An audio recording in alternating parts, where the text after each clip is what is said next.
welcome. My name is Maria Sanchez and I'm going to be your host for today. We are going to be talking about the GATE Scholarship Workshop, and I am going to be talking about how to apply for the GATE Scholarship. So let's get started. Today I want to begin by introducing myself. You can read a little bit about myself here in the bio. But really what I wanted to talk to you about was, what is the GATE Scholarship?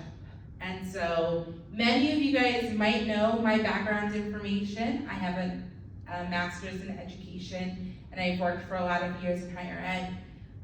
What makes me uniquely positioned to talk about the GATE Scholarship is that I actually served on the selection committee for a previous iteration of the scholarship. So I'm really excited to have you join us today and learn a little bit about applying for the GATE Scholarship. I hope that this workshop is exactly what you're going to be looking for, and so I hope that you will take the next 20 to 30 minutes and join us on this journey. So thank you and welcome on behalf of Latino Educational Solutions and Latinos Go to College. I'd like to begin talking about what the GATE Scholarship is.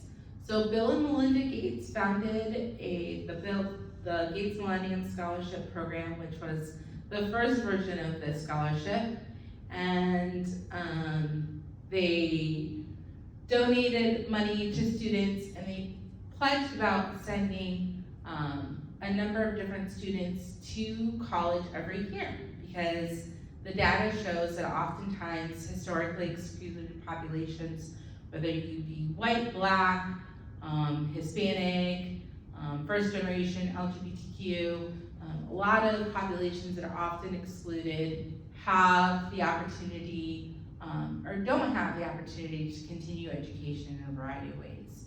So they started this scholarship. The scholarship is essentially a last dollar scholarship, so it will help fill in the gap for financial aid to any college that you select that is a four-year college. There is some criteria which I will get to in a minute. But to begin with, the scholarship is a really great scholarship, and I say hands down it is the best scholarship if you meet the criteria and what I encourage you to apply. So to begin, I want to talk about what is the GATE Scholarship. You can see up here the first line I'm saying is anyone and everyone who meets the criteria should apply. Just to make sure that you're aware of the criteria, I'm going to be going over it one more time. So students must be a high school senior. They must be from at least one of the following ethnicities: African American, American Indian, Alaskan Native, Asian Pacific Islander American, or Hispanic American. You must be Pell eligible. The only way to determine your Pell eligibility is by filling out the free application for federal student aid, or the FAFSA. A U.S. citizen, national or permanent resident, in good academic standing with a minimum cumulative weighted GPA of 3.3 on a 4-point scale, and a student must plan to enroll in a 4-year degree program at a U.S. accredited not-for-profit private or public college or university. Please note that if you are American Indian, Alaskan Native, proof of tribal enrollment will be required. So these are the basic requirements. If you self-select out because you don't meet any of these requirements, that is fine. But if you meet these requirements and then self-select out, I want to encourage you to reconsider that, because there are so many opportunities with this scholarship that you have afforded to you if you take the time to apply. And what I'm going to be doing today is breaking down the scholarship application process and telling you why you should take the couple hours to apply for this life-changing scholarship. So I'm going to be doing a very quick general timeline. So there are parts and phases of this scholarship. So the timeline for the GATE Scholarship is you create an account. That is step number 1. Create an account. You can go to thegatescholarship.com.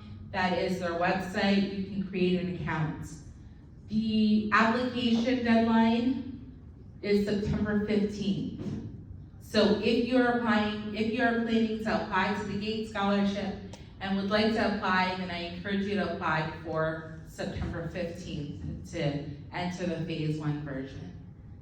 If you move on, then the interviews will take place in the winter and spring, and then awards will be given over the summer.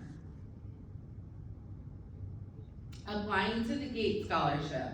So this is where the nitty-gritty part of the website comes in, is that there are phase 1 deadline September 15th. The application is online. You can create an account.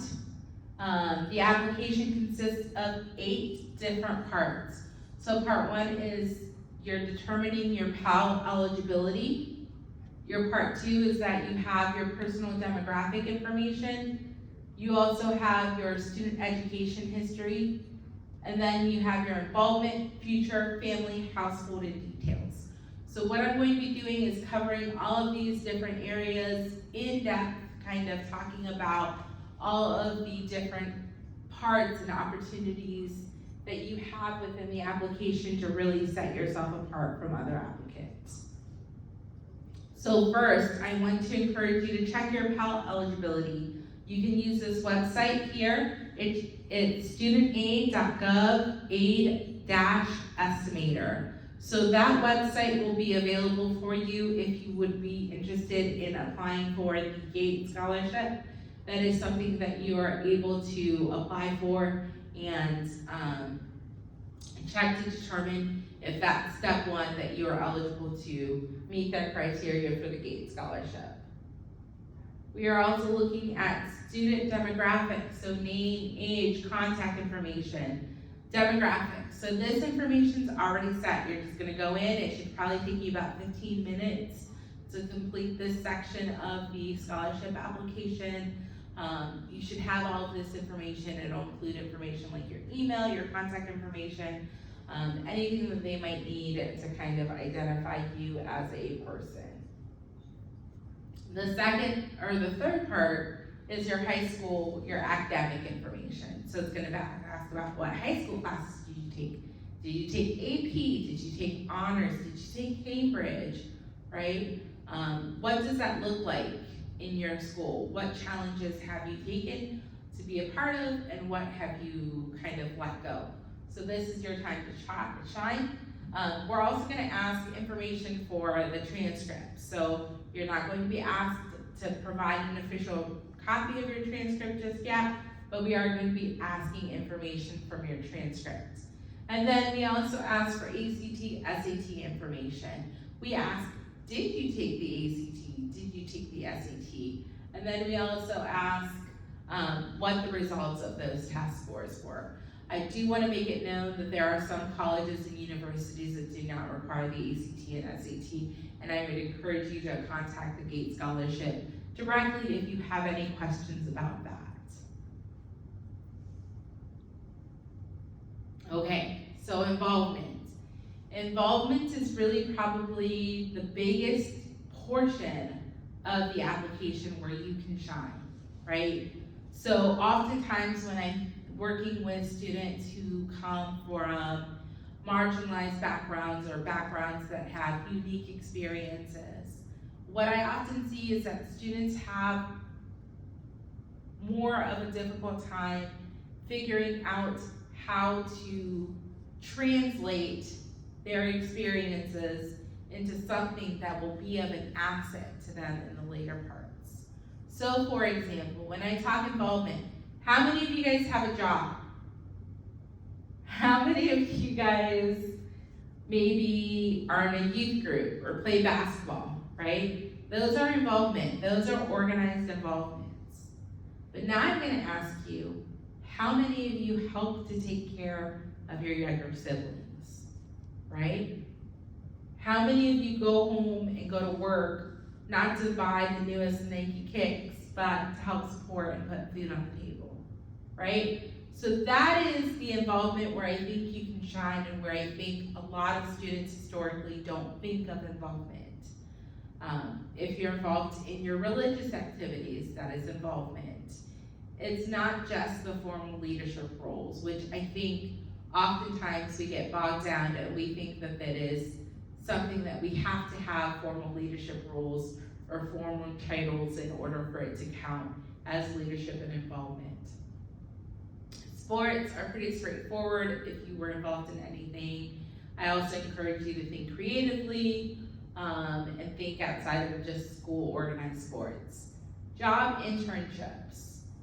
This is something maybe you have taken it upon yourself to do research in an area. This is something that you can highlight, right? This is where you'll be able to add an activity. You can go in and physically add in additional activities that you've been involved in. And then enrichment programs. Were you part of an Upward Bound program? Were you part of any enrichment programs that might have added to your value as a scholar? Because ultimately, they want to make sure that the investment that they're putting into you is going to pay off dividends to other people in the community at large. And then finally, honors and recognition, right? So what honors, what recognition have you received? Or what are you really proud of, right? So what is something that you might be proud of that might not be a historical recognition or honors, but is something that you can put and would be willing to kind of stand by and say, yes, this is something that I've accomplished and that I'm proud of. So this is really where I encourage you to shine. I encourage you to think creatively. I encourage you to really think about your story and realize that oftentimes when students have difficult experiences in obtaining a straightforward education, they don't always know how to translate those experiences. And so practice makes perfect, and so I encourage you to start to look at how do I translate my experiences to be more of an asset base. And then college planning, it's gonna ask you what colleges are you looking at attending, right? Because this is a scholarship that is focused on college, on a 4-year college that is accredited. That is one of the stipulations that they put out, so they wanna make sure that you're doing your research. Are you looking at two-year colleges? Does that show that you're not really understanding what the process would look like? So you have to make sure that you understand the process in its entirety as you're applying.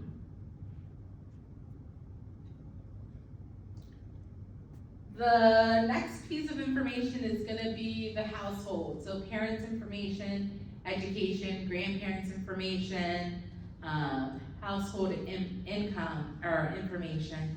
So it's going to ask, how big is the household? Were your grandparents foreign born? Were your grandparents, what age did they go to in school? All of that matters. If you didn't think that matters, you're wrong. It all matters because it shows either that you've accomplished, fallen short, or exceeded some of the role modeling that you've had available to you throughout your life. So that's why it's so important for you to kind of sit down and think and really kind of answer each one of these questions to the best of your ability, because it's going to give a very well-rounded portrait of you. And then it's going to talk about your finances, financial information. What kind of finances are in the house? What does that look like? And where does that come from? And then additional details. So it's going to ask you to confirm some things. It's going to ask you for additional information. Some of the things that it's going to ask you is languages, right? What languages were spoken in the household, right? Oftentimes I feel like with foreign-born or immigrants, students or students who come from an immigrant frame of mind, language is often viewed as a negative in terms of assimilating to the culture. In the GATE scholarship, we want you to stand out. We want you to speak multiple languages. We want you to be able to capitalize on your global perspective, and again, view it from an asset-based perspective. Preschool, it's gonna ask about your early education. Did you have a good foundation? So much is critical with early foundation that you had no control over, right? But it also goes to show, is there a support system there for you? Were there people at a young age trying to make good decisions for you? What kind of role modeling? So think about it that way. Don't necessarily just check off yes, preschool, right? Sit down and think, these are all the programs, especially when it comes to those enrichment programs that I talked about in the involvement, right? Any summer camp, anything that you might have done that really added to your value as a scholar, that took away from, or that added to your scholarly journey. And then internet, it's gonna ask some basic questions about internet. So where are you getting your internet from? What does that look like, right? Because it's trying to get a well-rounded photo or portrait of you. It's trying to understand what resources do you have at your disposal. How resourceful are you if you don't have resources?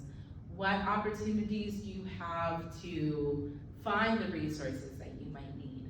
So those are some of the, when you see these questions, that's what I want you to think. I don't want you to just dismiss them and be dismissive.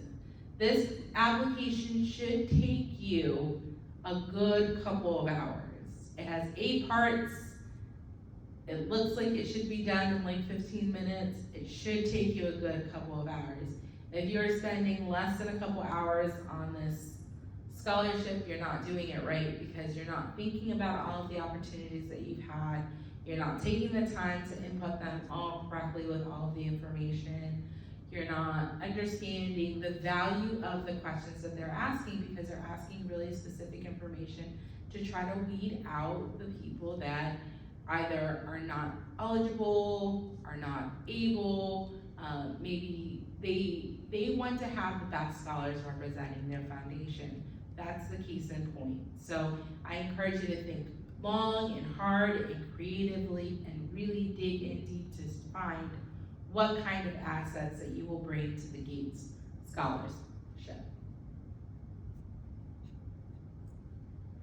And then, as I start to close out the presentation, I want to remind you guys that we have the phase 1 deadline is September 15th. So if you're thinking about applying, you should set out a couple hours between now and September 15th to gather all the information. Make sure that you have a copy of your transcripts on hand, because that is something that they're going to be asking about. So you will need time to get that information together. And then the semi finalist phase begins September 16th. They're gonna go ahead, if you move on to the next round, they will contact you directly. That is why you give them your demographic and contact information, so make sure it's correct. And then awarding will take place from September to July. So you have to understand that it is a process, it does take a long time, but as you move on through the process, you'll understand that you're still in the running for the full scholarship, or the last dollar scholarship of the Gates Scholarship. And so hopefully you will be able to follow that application process through. So at this point in time, I usually take any questions, because we're going to be doing this for the internet. I'm not going to be taking any questions right now. I'll be moving on.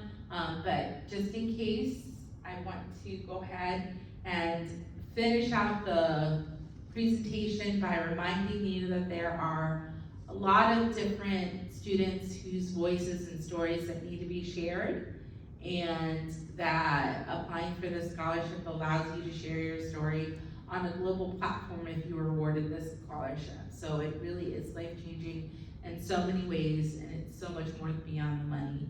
So I want to thank you so much. There's a QR code if you want to connect with us. Please, thank you for your time, for taking this time to watch this video, for joining us today. I hope that some of the questions that you had were answered. I hope that you are encouraged to apply. I hope that you understand the process a little bit better. But most of all, I hope that you believe in yourself and your educational journey and the goals that you have for yourself. So with that being said, I'd like to thank you for coming, and best of luck as you apply for the Gates Scholarship. Thank you.